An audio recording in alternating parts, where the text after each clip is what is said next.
We're still here at St John's Community Centre as part of Penistone Arts Week, and we're here with Hen's Teeth Group, and this is Tina Green, who organises Hen's Teeth Group.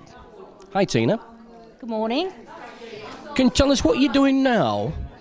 I'm doing a technique called copper foil work, which is a technique that's used to fasten pieces of glass together. A lot of you may have seen Tiffany lamps, and this is the basic technique that we use for such things. I'm making a small boat suncatcher at the moment. I've put copper foil, sticky back copper foil around the pieces of glass, and I'm now smoothing them down with a very expensive tool, which is half a clothes peg. So the process starts with each piece of glass, of 3 pieces to this boat, and each piece is smoothed and rubbed down so that the copper foil is fastened to the boat, to the glass, sorry. And then we're going to assemble the boat together by soldering the copper pieces together, which will hold the boat together. So that copper foil is self-adhesive, is it? It is, yes. The heating up of the soldering iron makes it very adhesive to the glass, and then the solder will hold it all together. It's not a weather-tight way of joining glass together. If you wanted to do that, you would do lead work. So now the pieces have all been smoothed down. They're dipped into ammonia chloride, which will make the solder flow. This is a flux, and it makes the solder flow. So I arrange the pieces. They've all had a little bath in the flux. I arrange the pieces together where I want them to be. I then take an 80-watt soldering iron, which is very, very hot, tin and lead solder.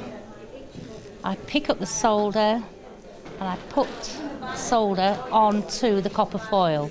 The solder won't attach to the glass, it'll only attach to the copper foil.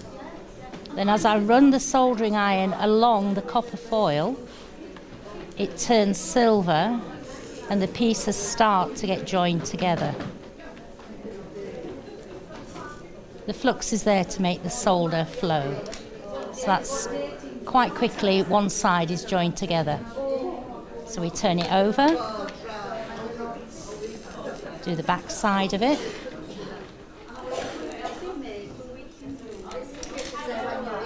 So this is a simple boat of 3 pieces, but there's no limit to the number of pieces you can join together.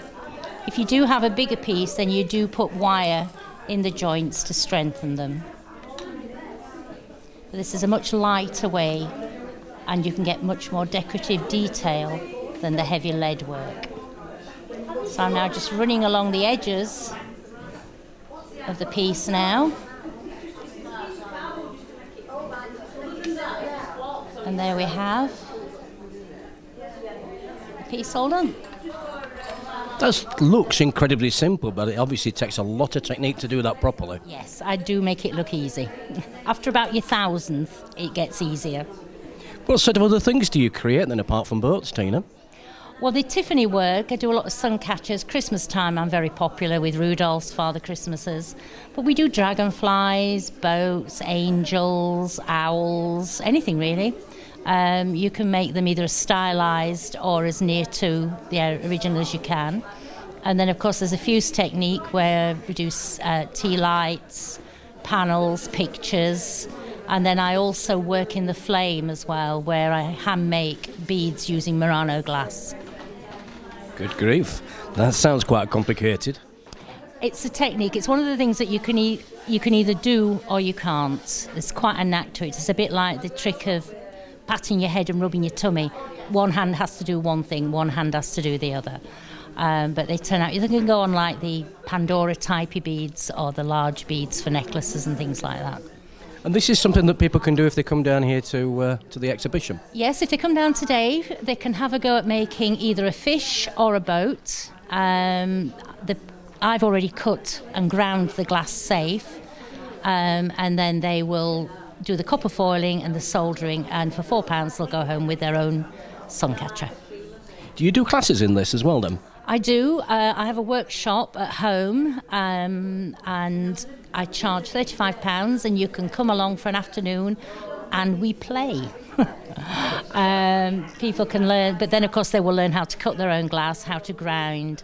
They'll make their own design, and they will go home with a bigger piece at the end of the day. If we do a fused workshop, then it will go in the kiln, and then obviously 2 or 3 days later they have to come back and collect it. But yes, I quite like it because I don't get much chance to play because I supply quite a few shops. So if I get somebody to come along, we have a play, and they usually end up stopping the day, I must admit.